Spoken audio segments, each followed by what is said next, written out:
Hi there, and welcome to The Defender, Wisconsin's environmental podcast. I'm Amy Barrilleaux. The Defender is powered by Clean Wisconsin, your environmental voice since 1970. I did not intend to do yet another AI data center podcast this week, but these projects are coming at Wisconsin so fast and with such profound implications for our environment that it's hard to stop talking about them. And if you feel like tech companies and energy utilities are gaslighting you with their reassurances that we don't have anything to worry about, you might be right. Case in point, We Energy's insistence that they'll meet virtually all of the Port Washington data center needs with clean wind, solar, and battery storage. They have a lot of coal and they have a lot of gas on their system. So to me, the math just doesn't add up that these data centers are going to be met with renewable energy unless it means that the rest of their load is being served by dirty fossil fuels. In this episode, how AI is causing a fossil fuel boom in Wisconsin and the lawsuit just filed to try to stop it. That's right now on The Defender.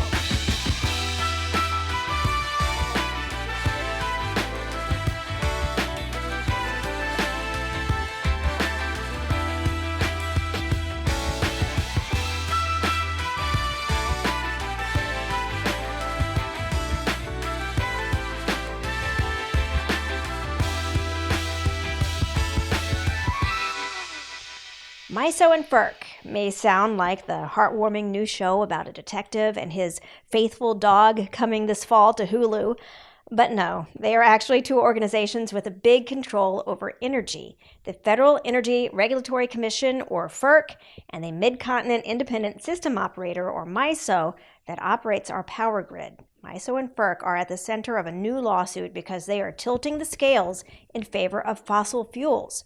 Right now, Clean Wisconsin is suing the Federal Energy Regulatory Commission over its approval of new energy grid rules that allow power companies to fast-track gas-burning power plants. Gas plants are now jumping line to be added to our energy grid ahead of cheaper, cleaner wind and solar. Wisconsin is already seeing 4 new gas plant proposals under the new rules, including a very large 1.2 gigawatt gas plant in Kenosha County. And maybe no surprise, what's powering this gas boom in Wisconsin? AI and its tremendous need for power. Joining me is Clean Wisconsin attorney Katie Nekola and Energy and Air Manager Ciaran Gallagher. Thank you so much for being here. Thank you for having us. Yes, thank you. So I think we're going to delve into some issues that are kind of complicated but important. So I want to start first with this decision, this plan from our grid operator, MISO, to kind of tilt the scales in favor of fossil fuels, to be able to fast track gas-burning power plants in what has been characterized as an emergency. So first, we should delve into a little bit, is there an emergency, an energy emergency happening right now? We need to get energy resources online as fast as possible, which has been the case for the last few years, and the grid operator, MISO, has a slow process to get resources like wind, solar, and batteries onto the grid. And what should be less than a year-long process is now turning into 5 years. And so these projects are waiting and ready to get onto the grid, but they're just stuck in this endless queue as MISO studies them. Projects drop out, they have to be restudied. So this normal process is not working as it should. That's more of the emergency, and instead of fixing that process, the grid operator has said, let's do a different process, but only for certain resources. There are constraints on who can qualify, and it is not explicit that this process is for fossil fuels, but we can see that the end result has led to favoring of gas plants in this process. I think utilities might say, because I've heard them say, well, gas plants are really the only way that we can quickly meet energy needs, that we need these gas plants for those days when, the sun isn't shining, the wind isn't blowing. I mean, I've heard that talking point from numerous utilities in Wisconsin and in Minnesota. So Katie, is that true? Is it Well, wind and solar sound great, but what we need in times when we need energy fast, we need gas. I don't know when they're going to give up that tired old talking point because it hasn't been true for a long time. There's been a widespread deployment of solar and wind energy, and there's more and more battery storage. And, it's not a matter, it's a big grid, right? And so the sun is always shining somewhere and the wind is always blowing somewhere. And so it's just a very tired talking point. It's not true. So then why tilt the process in favor of fossil fuels then? Why not tilt it in favor of something cheaper like wind and solar? I think it goes back to the fact that wind and solar and batteries are newer technologies. They are different technologies that utilities and the grid operator have to grapple with some of the unique considerations. And I think gas is just the easy answer. They know how to turn that on when it gets hot and ACs are running. It's more complicated to manage a grid that is primarily dominated by renewable energy, but it is possible. And they're just stuck in their mindset that we need energy that has an on-off button. And now there is all this hype around AI data centers demanding to be added to the grid as soon as possible. And the only way in their minds they can conceive to meet that demand as soon as possible is with gas. Some counterpoints are that there are now years-long waiting lists to receive some of the parts of a gas turbine because there is such a rush to gas in Wisconsin, the United States, and the globe. And I think this rush to gas is discounting many of the other tools in the toolkit, like load flexibility, demand response on those hottest days of the year when we need the most generation to meet that electricity demand. How about these data centers reduce their computing power for a couple of hours? Let's think about ways that we don't need to overbuild our energy grid and burden ratepayers, and let's be more creative. When you talk about, I guess, the energy of the future, which we think of as wind and solar energy, clean energy, and the energy of the past, burning fossil fuels, I think you can look at the town of Paris, which we've been talking about a lot lately, because first we were talking about the town of Paris because We Energies in 2024 unveiled the Paris Solar Project with solar panels and battery storage, and it was going to be able to provide energy when the sun wasn't shining, which We Energies is happy to talk about that when they're talking about that solar project. And now we look at town of Paris and a new gas peaker plant just approved because of data center demand, and potentially a new gigantic gas project in the works as part of this fast track process has not yet been approved. And that's the future that the town of Paris is kind of looking at. First of all, Katie, Kenosha County is one of those counties in Wisconsin that already has an air pollution problem. So explain to me what's happening in Kenosha County and how these new gas plants might really be that much more harmful. Yeah, the American Lung Association gives Kenosha County an F ranking when it comes to air quality. And it's already in non-attainment for ozone, which means it doesn't meet federal standards for the ozone levels that it has there. And I think we're seeing in a lot of towns in southeastern Wisconsin that they're becoming sort of energy infrastructure islands, and I think a lot of people are upset about that there. So, because there's already a lot of infrastructure, it draws more, right? You've got the transmission, you've got, the substations, you've got all of that. And so we're seeing a lot of development over there, and it's going to be increasing costs for everybody who lives there. But in terms of the health impacts, it also sort of concentrates a lot of the air emissions from gas plants in one part of the state. And it's, not coincidentally the part of the state that's already the most polluted. And, if you pair that with the rollbacks on the federal level of all of our, not all of them, but a lot of our air pollution standards and protections, like the Good Neighbor Rule, which is intended to protect Wisconsin from upwind states emissions, and just all of the rollbacks of all of that are going to have serious health impacts, more than people already have in southeastern Wisconsin. I think what's interesting also in the town of Paris is that you have We Energy saying it's going to help these tech companies meet their carbon-free energy goals, right? It's going to meet those data centers' energy demands with wind and solar and battery storage, which you do have in the town of Paris. You have solar and battery storage.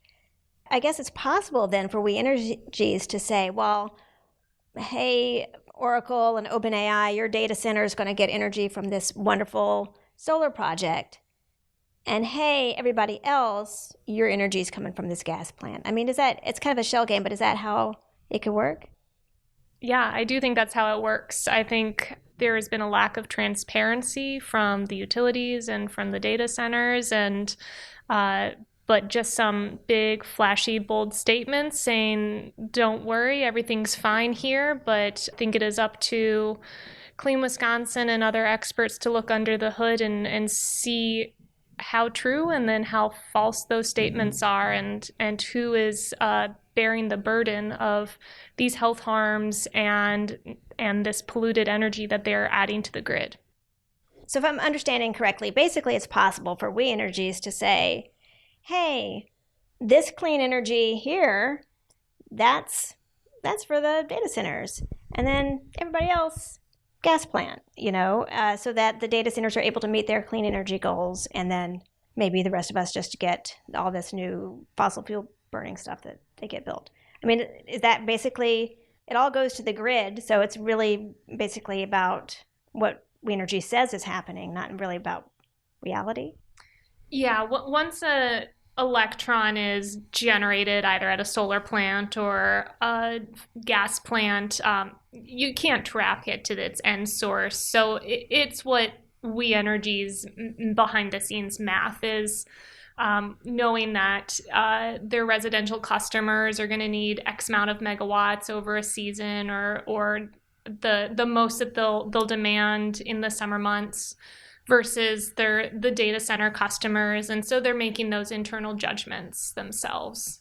One of the ways that they're able to do this is because we have no transparent planning process for utilities in Wisconsin. That is something most of our neighbors have, and is something that could help increase the transparency on both the utilities, We Energy's long-term investment generation plans, and also how are they going to meet these carbon-free goals that they do like to talk up and put on their website, and to my knowledge are still goals that they hypothetically are going to meet. But I think as the days go by, it's harder and harder to see how they can accomplish that unless they have a ton of stranded assets come 2050 when their carbon-free goal comes around.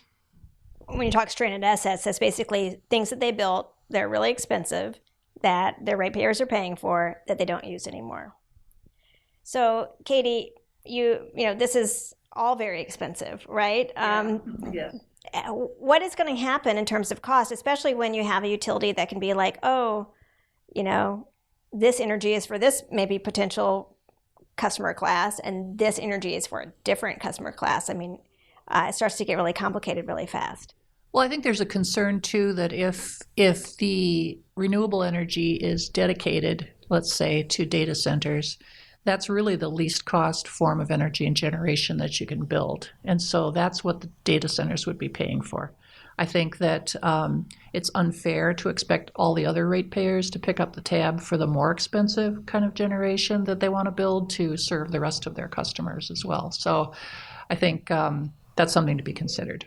And I think we're seeing some of that playing out in this sort of like PSC tariff process. And then when you start talking about the tariff process, things start to get really complicated really fast. Like it's hard for people just maybe listening to this podcast to, get a handle on all that.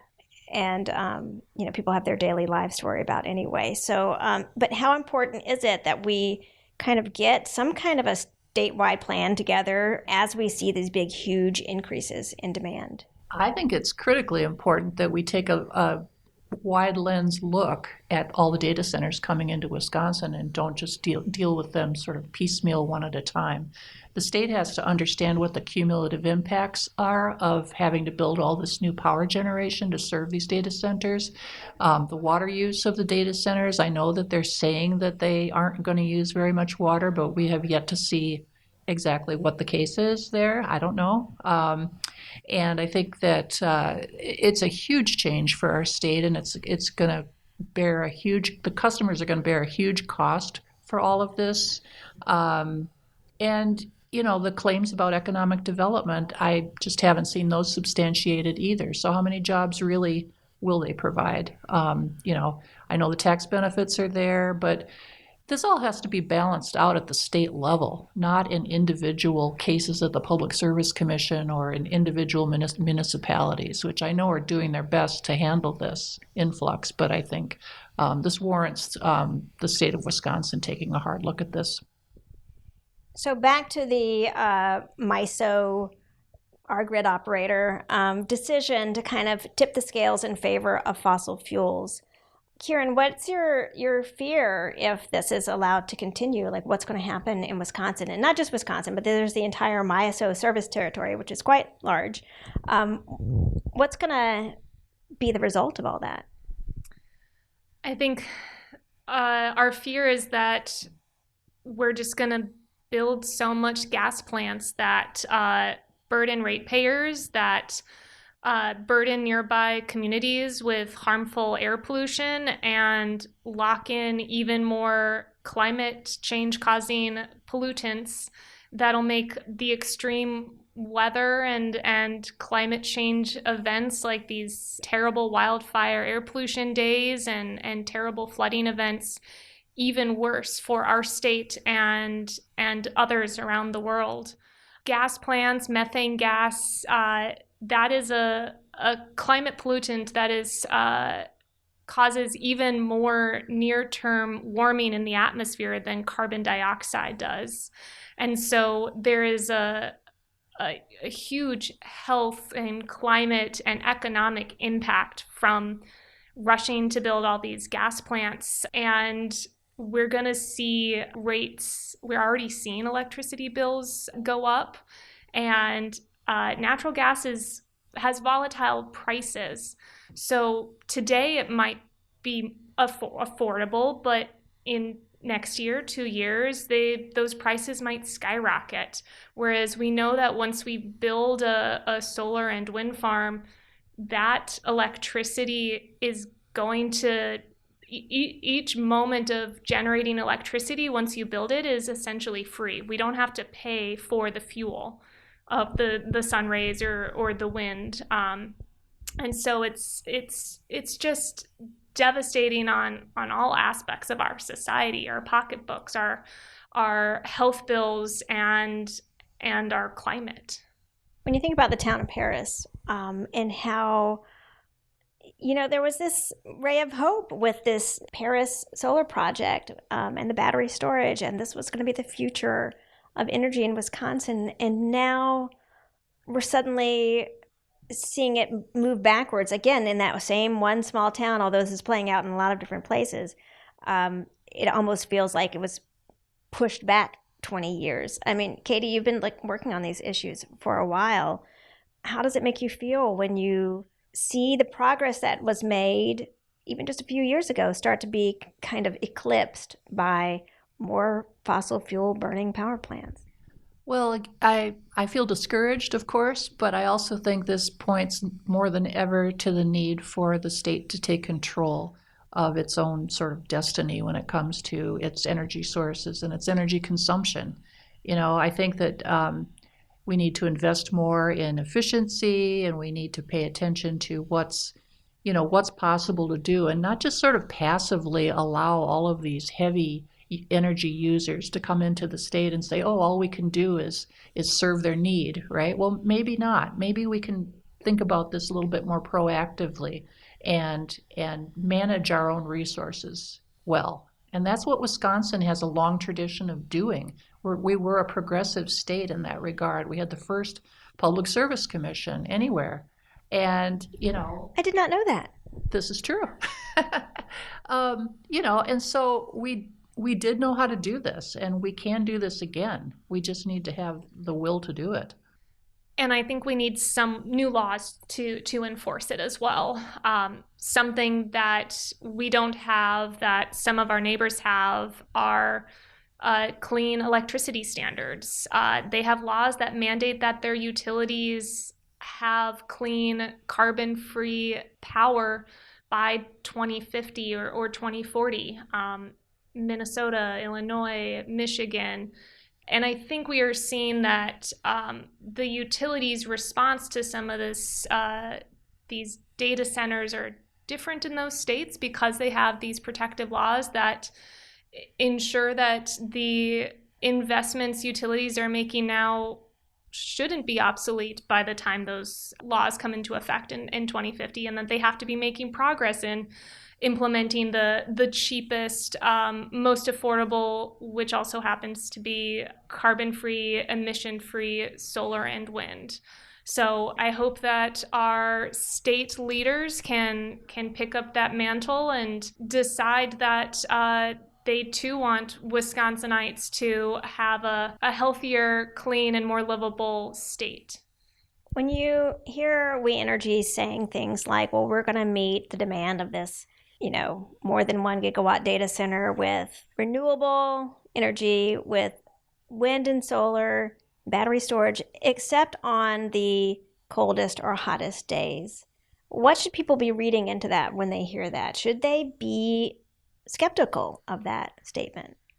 I think so, because We Energies does not have the best track record in investing in solar and wind projects.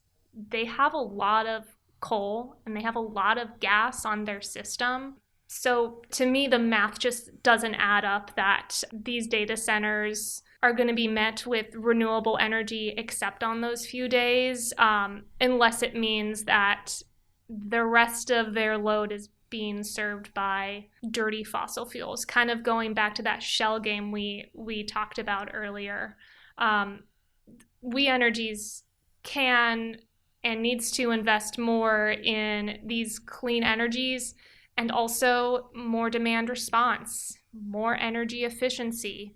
Let's talk to data centers about how on those coldest and hottest days, maybe they turn their cooling systems up a few degrees. How can they be good neighbors without adding to our energy burden in the state?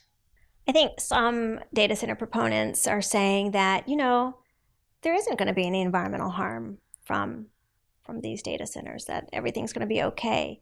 Katie, are you suspicious of that? Or have we already seen maybe some environmental harms happening with the new gas plants that have been approved? Well, I think it's unrealistic to think that there would be no environmental harm from something so large that requires so much power. Obviously, there will be. These have a large footprint and they have a large need for water and electricity. And anytime you bring that to the table, that's going to have environmental impacts. We work in the energy space because of that, and it gets really wonky really fast. I know that for a lot of people, it probably is hard to see the direct connection between environmental, pollution and all of these energy issues that we work on. But the fact is that energy production is one of the most polluting sources that there is, along with cars. And some stuff in the industrial sector. But so we do have to get involved in all of these energy decisions. And I think I forgot your question. Well, I think you're getting there. Is it realistic to say that these projects aren't going to harm the environment? Because you're right, they are. They're big. They use a lot of energy. And by using a lot of energy, they potentially use a lot of water, not just on site, but off site. They have typically backup diesel generators, so there's a lot going on.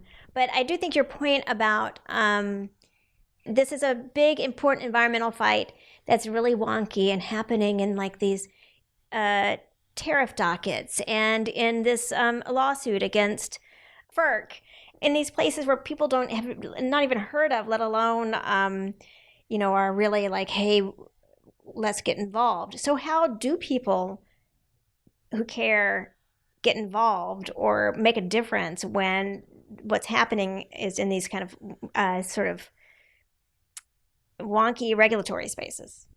Well, it depends on the wonky regulatory space, I think. There are more or less opportunities to get involved. When you're at the state level, you can get involved in your Public Service Commission or DNR, Department of Natural Resources proceedings for air permits or for permits to build power plants.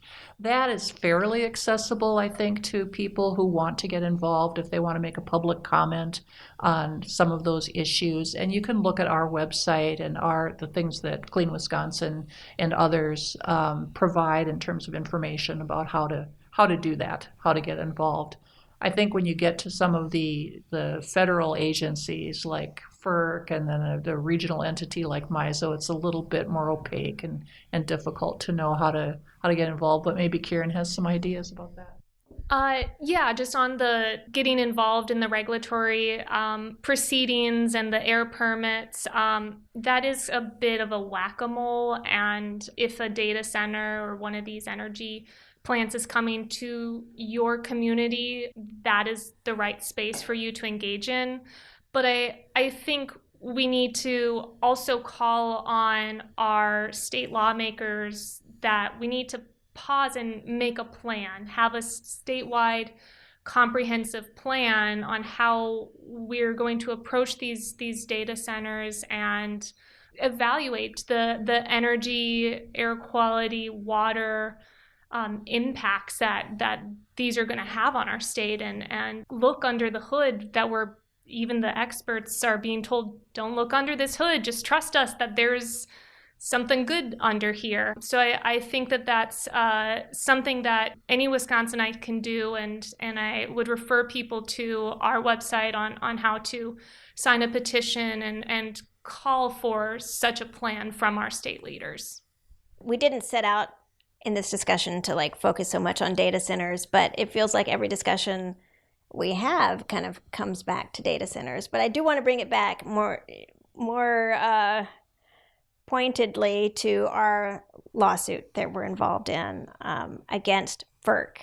How important, Katie, is it that we are part of this lawsuit? It's not just Clean Wisconsin, it's other entities, but why Clean Wisconsin? I think it's important for Clean Wisconsin to represent the interests of both its members and just the public in general in Wisconsin in these matters, because these, again, are things that aren't noticed by most people probably. If I didn't do this work, I wouldn't notice them. But they are critically important because renewable energy is facing some pretty strong headwinds right now from the federal government, which is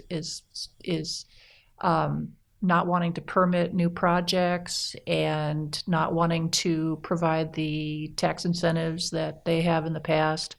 And so to have this grid operator also being prejudiced against renewable energy, it just presents too many obstacles. And it's ridiculous because this is the cleanest, cheapest source of electricity that we have available to us, and here we are putting obstacles, in its face. So I think it's really important. We're in this lawsuit with a number of national environmental organizations, which represent people all over the country, but we represent Wisconsin, and Wisconsin has a particular, perspective and interest in all of these matters, and we want to be there to be the voice for those interests. And we want to be leaders again, like we used to be. Exactly. And because we don't have proper planning in our state, we don't have a clean electricity standard, some of the largest gas plants that are going to go through this process are in Wisconsin. There's one that is going through the first first cycle of projects to be studied, and that is the one in Paris, Wisconsin, that is massive, 1.2 gigawatts. There is another project in Forest Junction that's lower on the list. I don't know when it will be selected from this list to be drawn up to be studied. But that's also 1.2 gigawatts of new gas in the state. So because we don't have some of the other laws that other states do, we're being more affected by this bad process that favors gas at MISO. And so I think that's why it's especially important that we are part of this lawsuit. Well, I know it's wonky, but I think it's fascinating. So thank you both for taking the time to kind of explain all this and talk with me today. I really appreciate it. Thanks for having me. Thank you. And thank you for listening to the Defender podcast. That petition Ciaran mentioned, already signed by more than 1,000 people across Wisconsin, calling for a pause on data center approvals.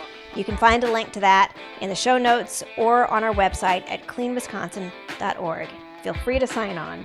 And if you have something you want me to talk about or comment about the show, send me an email, podcast@cleanwisconsin.org.